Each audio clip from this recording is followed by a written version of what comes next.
My name is Mayté Zayas-Rivera, and for my applied research project, I decided to study injury prevention programs in high school football.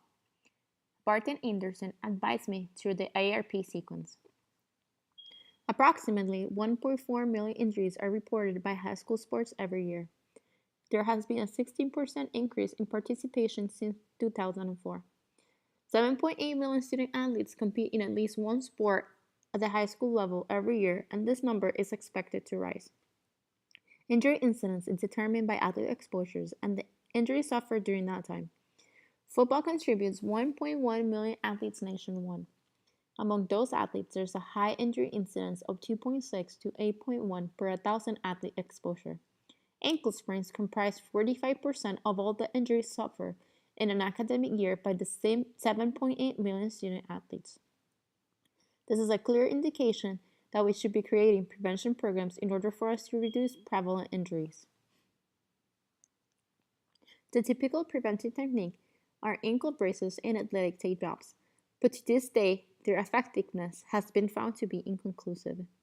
Research has determined that their effects are short-lived. The average ankle tape job has a lifespan of 5 to 7 minutes.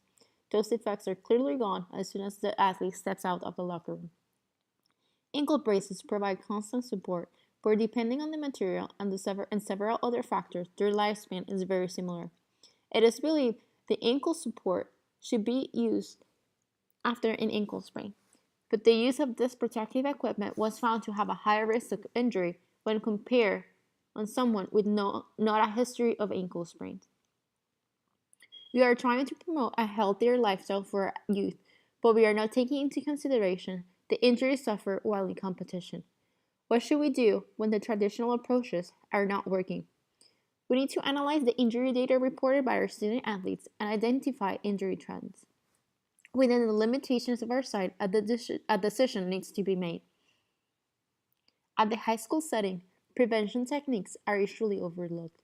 Injury prevention is one of the domains of athletic training, and prevention programs can be designed in so many ways. With an increase of participation, researchers have been able to detect that high school athletes are at more risk of suffering an injury than athletes participating at other levels of competition.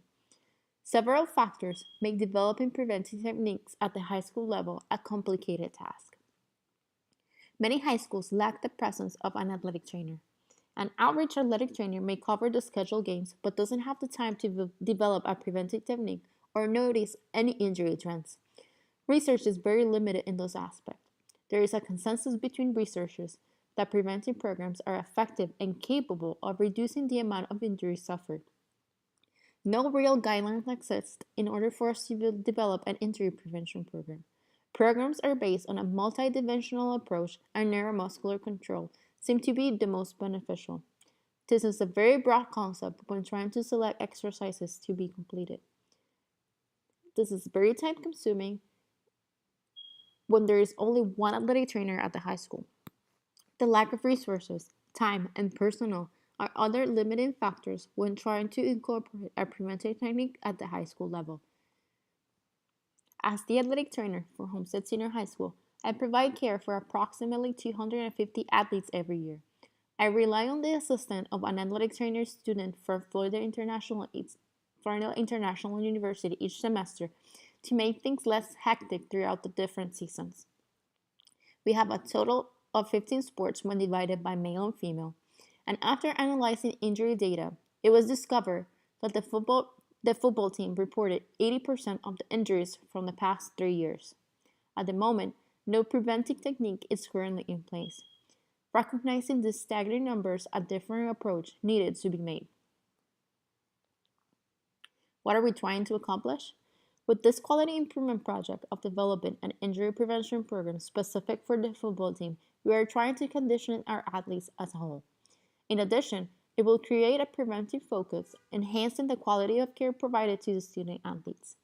As a secondary aim, it is expected to decrease the time lost due to injury, enhance quality of life, and a reduction in the amount of ankle injuries suffered. This program is aimed to be implemented during preseason camp of the 2018 football season. This prevention program will educate the student athlete regarding comprehensive conditioning programs and enhance a patient-centered approach. Injury data was examined to determine a pattern and showcase injury prevalence. A meeting was conducted with the coaches, athletic director, and athletic training student from Florida International University to address this initial concern. The injury prevention program for this quality improvement project was developed and will be implemented by the head athletic trainer with the help of the athletic training student from Florida International University.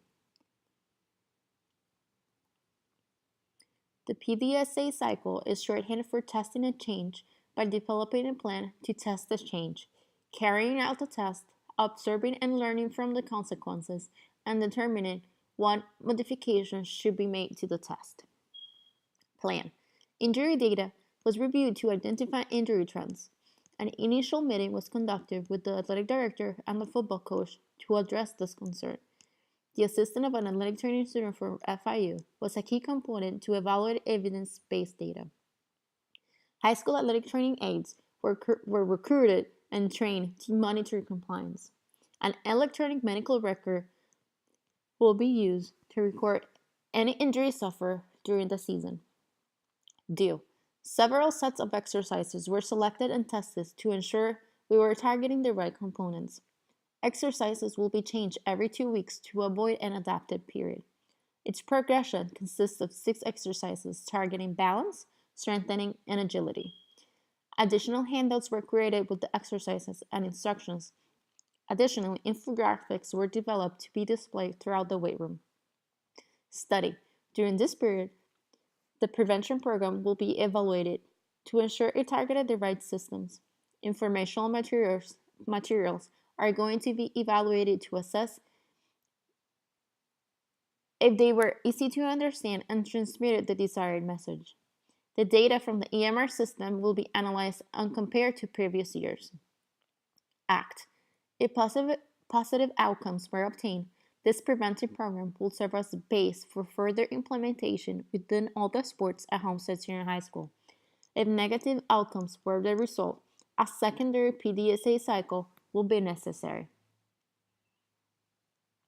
During weeks 1 and 2, the athletes will be completing basic balancing and strengthening exercises. Double leg balance, toe walks, heel walks, isometric ball squeezes, ankle forwards with band, and double leg forward hops.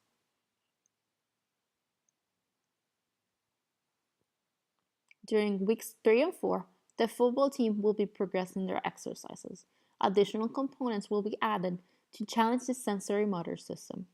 Single leg balance on unstable surface, toe walks with leg extensions, forward lunges, calf raises, step ups, and double leg lateral hops.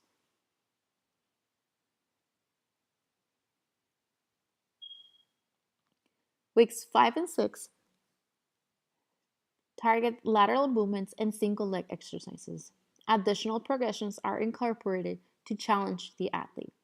Single leg balance with distraction, lateral shuffle with band, forward lunge on Bosu ball, single leg calf raise, and forward leg hops.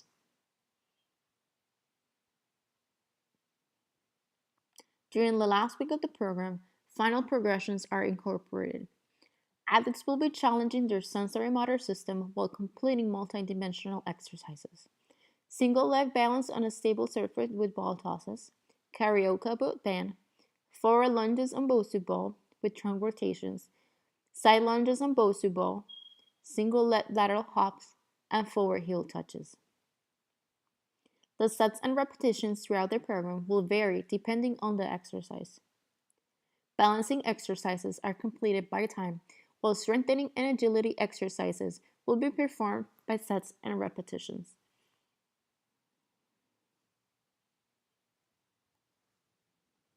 During this process, several limitations were encountered.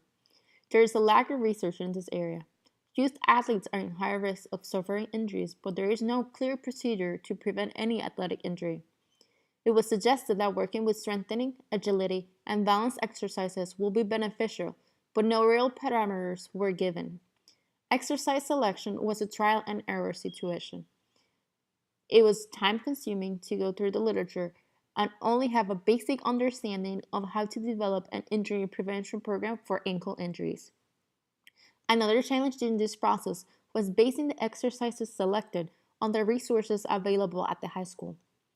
The program had to be changed several times due to the lack of equipment available, delaying the development process. After implementation, compliance is expected to be an issue. Incorporating a structured program to the existing conditioning program will be a challenge. Several strategies were developed and are expected to decrease non-compliant athletes. After the development process, what's next? The injury prevention program is expected to be implemented during preseason camp of the 2018 football season. After program completion at the end of the season, a meeting will be conducted with the athletic director and football coaches to gather their impressions regarding the program's effectiveness. In addition, the injury data collected during the season will be analyzed and compared to previous year to ensure the secondary aim of reducing ankle injuries was achieved. Based on the results of this evaluation process, additional plans will be made for future implementations to every sport at Homestead Senior High School. Hope you guys enjoyed my presentation and that it helped ease the process of developing an injury prevention program. Thanks for watching.